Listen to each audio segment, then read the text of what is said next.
O'Reilly. Are your wiper blades chattering, skipping, or squeaking? Don't let streaks or smearing on your windshield compromise your visibility. When it's time to replace your wiper blades, stop by O'Reilly Auto Parts and see our selection. Our professional parts people will even install your new wiper blades while you wait. Stop by O'Reilly Auto Parts today. O'Reilly Auto Parts. Outdoor adventure won't wait for engine problems. Things like hard starts, rough performance, and lost fuel economy are often caused by fuel gum and varnish buildup. Seafoam can help your engine run better and last longer. Simply pour a can in your gas tank. Hunters and anglers rely on Seafoam to keep their engines running the way it should the entire season. Pick up a can of Seafoam today at your local auto parts store or visit seafoamworks.com to learn more. There's nothing like snook hook sets at dawn or catching a tarpon in the moonlight. Find your next fishing trip made easy on fishingbooker.com and experience the magic of the Sunshine State or any other destination on your fishing bucket list. Book a blue water adventure in search of sailfish or go snapper fishing with the kids. With over 6,000 captains and trips to choose from, planning your next one just got a whole lot easier. Download the Fishing Booker app on the Google Play or App Store, or visit them online at fishingbooker.com to book your trip today.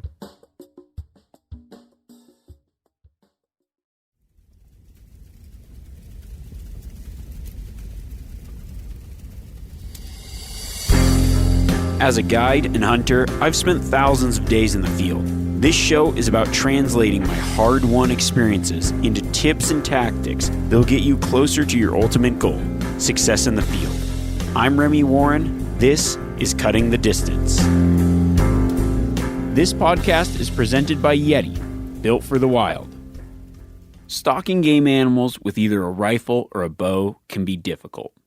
But I have a foolproof mantra when it comes to planning a stalk, something that I say as a guiding light nearly every time I plan to sneak in. It's this: go the best way, not the easy way. I want to talk about what that means, as well as the 3 factors that generally get you busted: wind, sight, and noise, and how those factor in to the best way to stalk. I constantly have to tell myself this over and over as I plan a stalk, but one particular time that stands out ended with the biggest mule deer I have ever taken with a bow.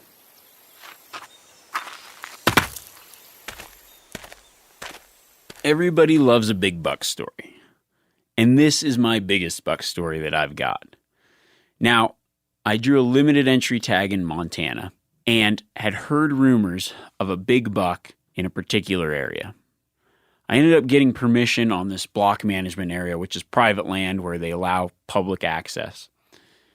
The morning started out with my buddy Brett and I in the area, posted up on a glassing knob before sunup.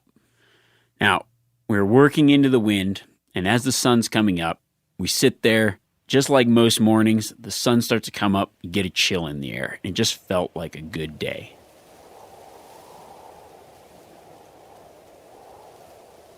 You know, besides that, one thing that happened that is very of important note for this story. On the way there, my lucky song, Kashmir by Led Zeppelin, hit the radio. Now, when that happens, that's a good omen for me and my buddies. That means it's going to be a kill day. Not only that, but before the sun even came up, my buddy Mike texts me, "Hey man, Kashmir came on the radio. Good luck out there today." I don't know why that's important for this story, but it means a lot to me because this is a day that I will remember forever. As the sun came up, the temperature started to drop. I was hiking up a pretty steep hill, so I was in pretty light clothing, shivering a little bit, get my jacket out, start glassing. All right, there's got to be a big buck in here somewhere. It's great looking country. Saw a few smaller deer, but, well, that's the way it was going. Then I looked down into the valley, and here's a group of 9 bucks. All what I would consider possible shooters, with one in there that just stood out leaps and bounds beyond the rest. Is one of the biggest deer I'd seen in the state of Montana. I knew that I had to make it happen today. So I decided to watch the deer, see where they went, hopefully be able to make a play and make a good stalk. As they moved up the canyon, they started feeding and milling around.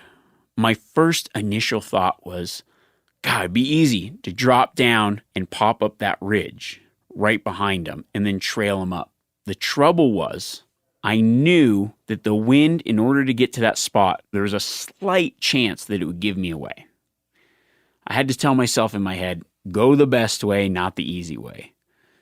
Which, in that moment, you think, yeah, of course I'd do that. But the best way involved practically running around the mountain, up a steep incline, and over the backside to come in the other direction. So there was no possibility the deer could see me and or wind me on the route. There's a way to get there faster, but it involved potentially getting winded and across through an open section, which could get me spotted. That wasn't going to work. It was time to get athletic and take the best way, not the easy way. I don't know if my buddy Brett really liked that whole mantra. He's like, let's just go this way. I was like, nope, we're going to the top. And he stuck with me because he knew how big that buck was and how excited I was to try to make a play on it. So we dropped down out of sight, go 2 canyons around, climb straight up this steep hill in the direction that they were feeding in hopes of cutting him off as they got to the top. As I neared the top, I'm coming over and I see antler tips 60 yards out moving in our direction. The lead buck stops and just pegs my direction. I'm like, oh no, did we get spotted? I lay down, not moving, still. Now, it would have been easy at this point to get impatient, to sneak up, maybe try to get a shot, hoping that that bigger buck was within sight. But I knew I had to just be patient and do what was best. The best thing at that moment, because I didn't see the bigger buck in the group right then, was to just lay there, motionless. I laid there and resisted the urge to peek up to look around. About 30 minutes went by before I decided to move again. At that point, the deer had gotten back into their rhythm, ignored me, started feeding and moving past me. All the deer had moved out except for 2 out of the group. The 2 missing were the big buck and the smallest buck. Now, in between the point where those deer went over, remember I took kind of mental notes on the mountain, and there were a couple trees down below in this canyon. My thought was, the sun's out, it's getting hot. That buck had to have stopped embedded in that shade. I waited for about an hour. The big buck never came up with the rest of the group. So I was assuming that he was down below, kind of where I last saw him before I went around the mountain. Now, it would have been easy to just sneak down from where I was at, but I knew that there was a chance walking down that way that I would get busted, because I would be walking down the mountain in sight of where they could potentially be bedded. So I backed out, went back down the mountain. Now the thermals were coming up, but there was a spot where I could parallel around the hill and get into proximity of where I expected this deer to be bedded. I took off my shoes and I slowly started to creep in. As I got within range, I kept ranging the big tree, not seeing anything, crawling slow, steady. Then I see antler tips of the small buck. I'm like, sweet. They're here. I don't see the big buck, but he's got to be right below me. There's a little bit of a ledge below me, somewhere that he could be tucked out of sight. And I just decided to sit and wait till they start moving again. Now, as I sat down, the little buck caught a glimpse of something. But I was already within range. I'd ranged the whole hill. The big buck started to trot out. Knowing something wasn't right, stopped. I grunted, drew back, stopped the buck, and let the arrow fly. It hit its mark. The buck ran over the hill and fell over.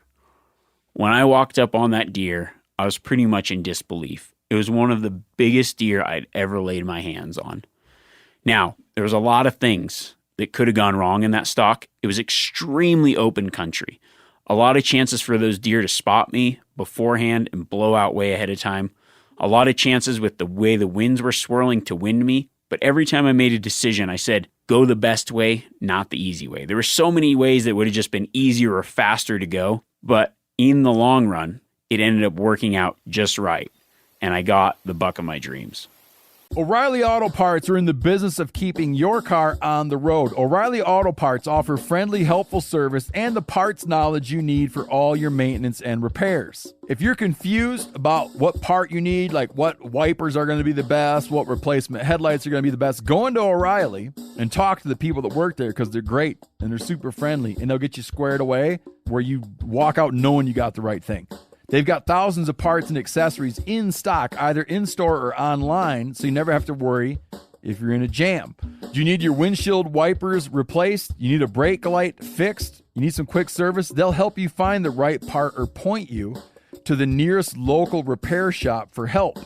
The professional parts people at O'Reilly Auto Parts are your one-stop shop for all things auto do-it-yourself, and you can find what you need in-store or online. Stop by O'Reilly Auto Parts today or visit us at O'ReillyAuto.com/MeatEater. That's O'ReillyAuto.com/MeatEater. We've all seen plenty of gadgets and fads come and go, but here's one product that stood the test of time: Seafoam Motor Treatment. Lots of hunters and anglers know that Seafoam helps engines run better and last longer. It's really simple. When you pour it in your gas tank, Seafoam cleans harmful fuel deposits that cause engine problems. I'm talking common stuff like hard starts, rough engine performance, or lost fuel economy. Seafoam is an easy way to prevent or overcome these problems. Just pour a can in your gas tank and let it clean your fuel system. You probably know someone who has used a can of Seafoam to get their truck or boat going again. People everywhere rely on Seafoam to keep their trucks, boats, and small engines running the way that they should the entire season. Help your engine run better and last longer. Pick up a can of Seafoam today at your local auto parts store or visit seafoamworks.com to learn more. There's nothing like snook hook sets at dawn or catching a tarpon in the moonlight. Find your next fishing trip made easy on fishingbooker.com and experience the magic of the Sunshine State or any other destination on your fishing bucket list. Book a blue water adventure in search of sailfish or go snapper fishing with the kids. With over 6,000 captains and trips to choose from, planning your next one just got a whole lot easier. Download the Fishing Booker app on the Google Play or App Store or visit them online at fishingbooker.com to book your trip today.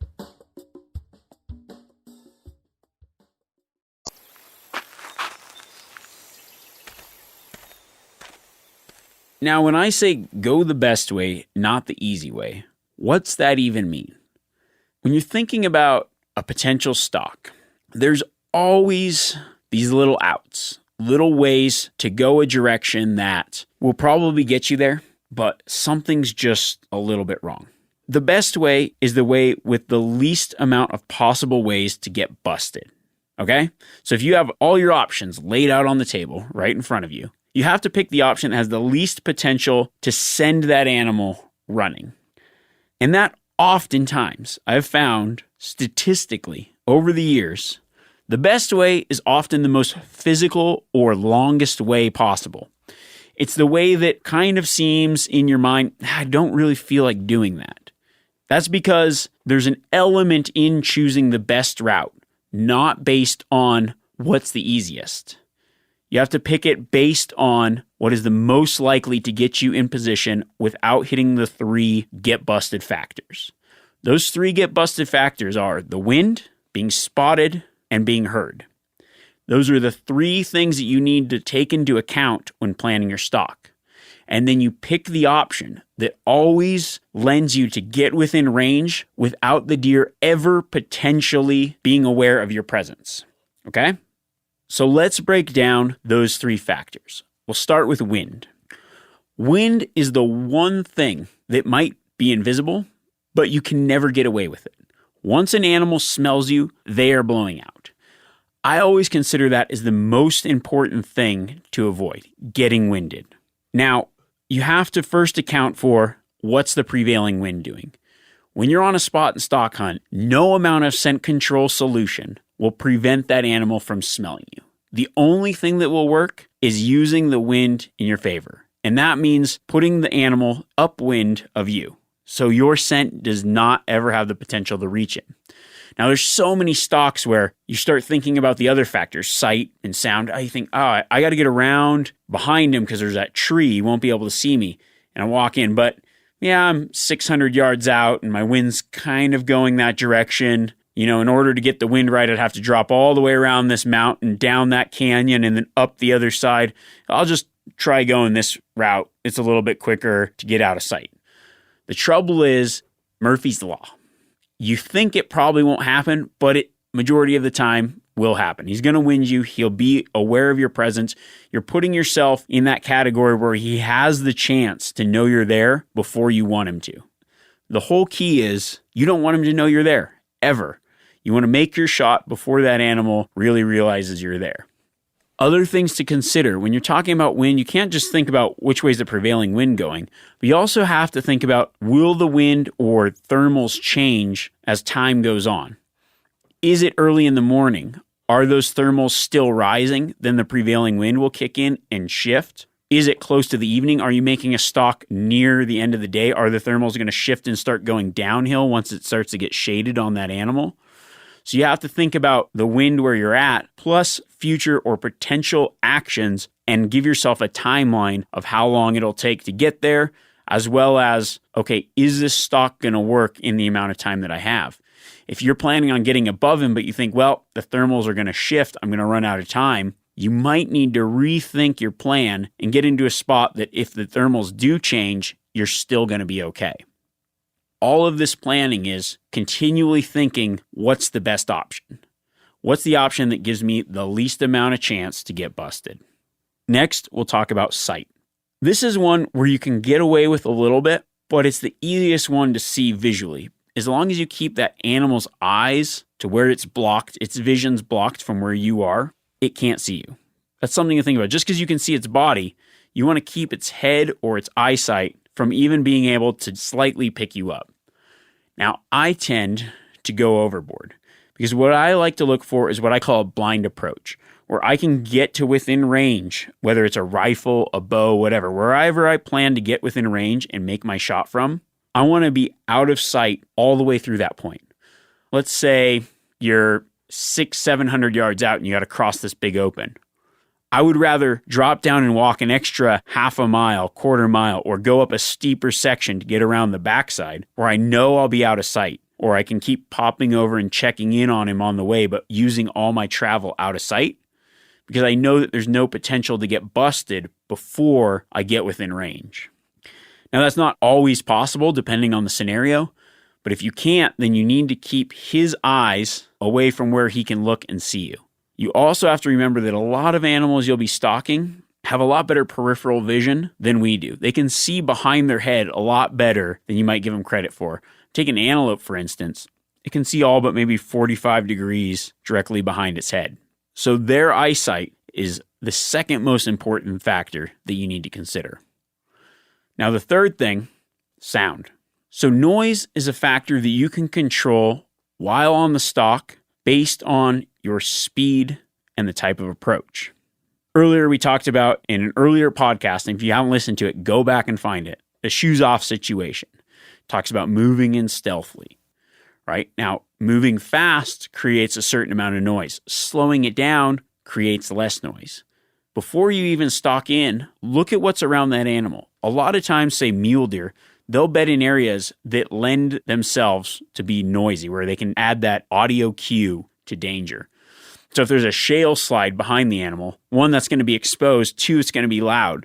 Try to plan your approach on a quieter route, the best route, not the easiest route. So many times it's just, oh yeah, I can creep down this shale slide to him instead of go around, get parallel with it, and then crawl in. Because slowing down and crawling a lot of times can be a pain. Same goes for sight. You might have an animal bedded facing the direction that you need to come in from. Well, you can stay out of sight oftentimes by just crawling that extra distance. Especially with a bow, I've been really successful by doing most of my stalks crawling. It can be painful. It can take a long time. It sucks to crawl through a lot of this stuff, but it's quiet. It's out of sight. It's more difficult, but a lot of times it's the best approach. So constantly thinking about the best way not the easiest way. Yeah, it's easier to crouch over and move in and this, that, and the other thing. But if the best way is going to be to crawl in, to stay out of sight, and to stay quiet, that's what you need to do. So plan your stalks with that mantra in mind. And over the course of time, I promise you, you'll be more successful. If there's one takeaway from this podcast, this episode right now, honestly, I think it should be don't get lazy and cheat yourself out of success. This might be about stalking an animal, and you might only hunt from a tree stand for white-tailed deer or be a turkey hunter. It doesn't matter. That principle is successful for all types of hunting. Think about when you're selecting your tree stand, picking the right wind, getting in silent, going away that might be a little more difficult, or setting up in an area that might be a little more difficult, but you know is the best option. It doesn't matter what you're hunting. If you choose that and be persistent at it, you're going to be more successful. And that's the whole goal here, more success in the field. I really appreciate you checking this podcast out, listening. Honestly, the best thing, my favorite thing, is all the response we've been getting. A lot of people are listening to these while they're headed out to their deer stands, while they're headed out to the mountain, while they're headed out hunting. And that's what gets me excited, because you're out there, you're getting after it. I always love to hear your feedback and your response, as well as your success stories. So keep that coming in. I appreciate it. And good luck. May the force be with you. You know what I'm going to do on the next Q&A podcast that I do? I'm going to read some of the suggested sign-offs, because some of them are great. I'm going to start using a bunch of those. That's fun. It's fun not having a sign-off. And I like the aspect of talking about it nearly weekly. It's entertaining for me. All right. May the force be with you.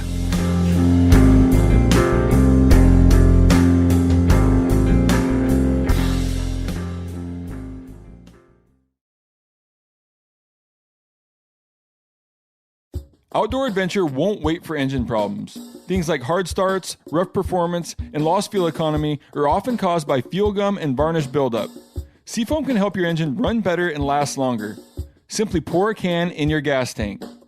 Hunters and anglers rely on Seafoam to keep their engines running the way it should the entire season. Pick up a can of Seafoam today at your local auto parts store, or visit seafoamworks.com to learn more. You ever get that feeling the walls closing in, the concrete jungle suffocating you?